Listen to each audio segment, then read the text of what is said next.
Get up! Fight once more. 23 and a bit to 5. Now, Hazel was asking about those ads that feature Obama, etc. We've got a hold of Scott Driscoll from the Retailers Association. G'day, Scott. Hello, Smitty. Yeah, well, mate, you? Good, mate. What's your take on those ads Hazel was talking about? Mate, I'm really disappointed because everyone is out there, everyone in the business community that I know is out there trying to be positive, trying to maintain consumer confidence. We're seeing an ad that is clearly designed to cast doubt on the Queensland economy, and it's a bit of a long bow, though, when you think about it. I mean, the American economy is an entirely different kettle of fish. So is the UK. Yep. I mean, even state to state in Australia is a different scenario. We've got a fundamentally pretty good one here in Queensland, and the opposition leader, which they throw in at the end of this ad, is doing, in my mind, exactly the right thing and telling the truth. We're not in a recession, and we shouldn't be trying to talk ourselves into one. It's a very good point you raised, Scott. What's your message to the Premier, who, you know, she's heads up the Labor Party that they're putting the ads on?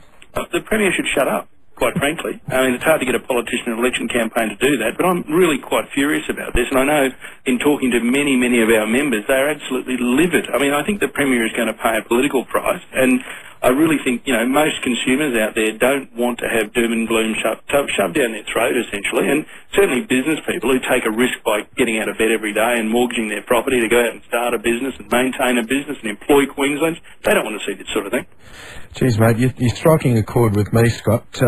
It's entirely about confidence and about people feeling, look, things aren't that bad, just participate in the economy the way that you normally do. It's your members that wear the brunt of the absence of confidence, isn't it? Mate, the reality is, and you're dead right, the irony is too, is I've been to briefings by this same government, by other ministers within the same state Labor government who've actually had senior Treasury officials saying the Queensland households are in a better state than they've been in for the last 15 years. That basically, if you're in a job, you'll be better off than you've probably been since the 60s when it comes to home interest rates and mortgage rates.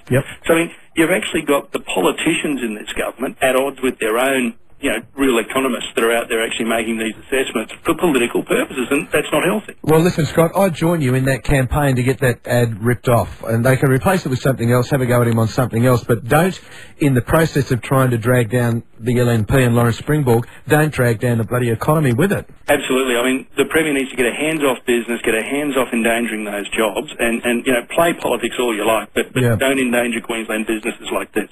It's a great message, Scott. Thanks very much for taking our call. No worries, mate. Scott Driscoll with the Retailers Association. You may have a view about that ad. I'd love to hear from you. Give me a ring, 13 32. It's 20 to 5. G'day, Lord.